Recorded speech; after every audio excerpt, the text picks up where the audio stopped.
Mr Chairman. I call the Honourable Minister Simon Power. Well, the Honourable Nanaia Mahuta raises an interesting question, actually, as to the issues.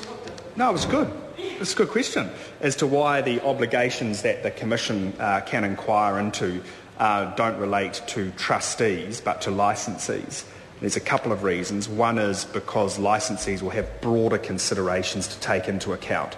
That is, statutory obligations that they may otherwise have that don't relate to the direct relationship between the trustees and the beneficiaries or investors that may occur as part of the mutual relationship which develops between those two parties. So what happens is that the licensee obligation, as opposed to the trustee obligation, actually imposes a wider obligation on those people who act in the capacity as statutory trustees, and also draws in the statutory obligations that they might have under other pieces of legislation that the Commission the authority may or may not have interest in, as opposed to just the relationship between the trustee and the investor.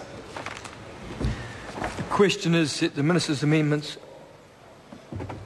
As the members calling, can I refer members that they must call, and I refer members to Speaker's Ruling 25/5. Chair.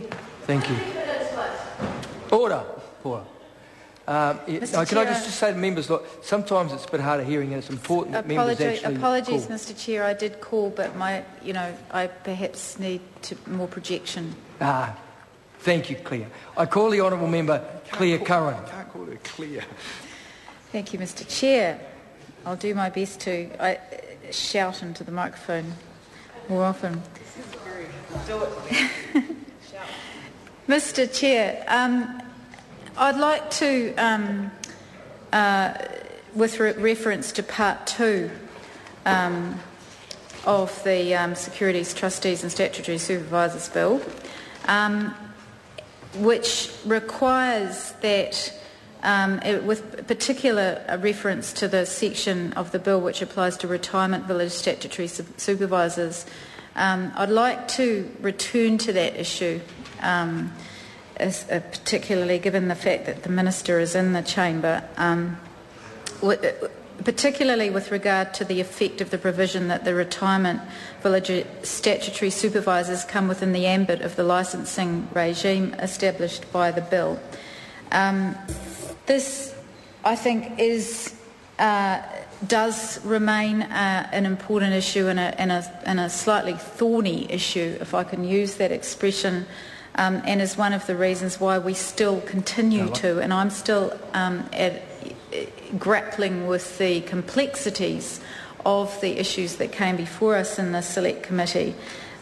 With regard to the empowering of the Subpart 1, Clauses 9 to 18, and Part 2, where the bill empowers the Securities Commission to licence persons to be trustees in respect of debt securities, statutory supervisors in respect of participatory securities, and trustees in respect of unit trusts. And the Commission may also licence persons to be statutory supervisors of retirement villages. And we note that the FMA will take over this role when it's up and running, which is one of the reasons why we question, and particularly given the submissions that came before the Select Committee and the kind of thorny issues that arose around the impact on the residents of retirement villages, why we thought that one of the reasons why this issue and this particular piece of legislation should be parked in the Select Committee. Mr Chair, there were, as I've said, there were a number of submissions on this point. We did support the inclusion of retirement village statutory supervisors in the licensing regime, because to exclude them meant that the residents of those retirement villages would receive less protection. While we think that's anomalous and undesirable, we're also concerned about the potential impact on the residents of retirement villages, because, as you know, they're on fixed incomes, and the importance of determining what additional costs that regime may impose on retirement village residents was important because those costs could be passed on to the residents. And where we still remain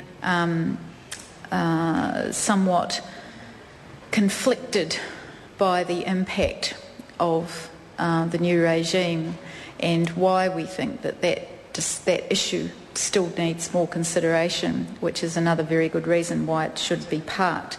And we do, and I'll repeat that we do support the legislation, but we have concerns about that, and I want to continue to reiterate those concerns around the potential indirect costs to retirement home residents, because, and you know, speaking as the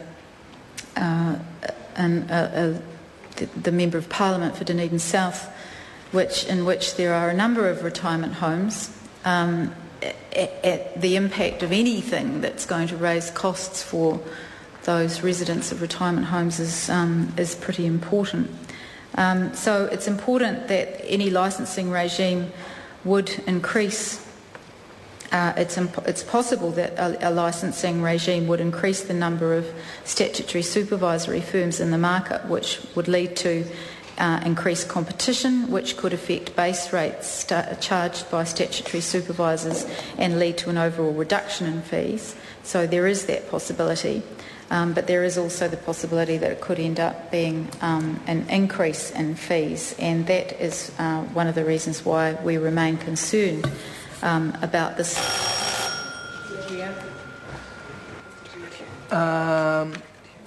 I call the honourable member Joe Goodhue. I move that the question be now put. No, I'm not going to accept that. I call the honourable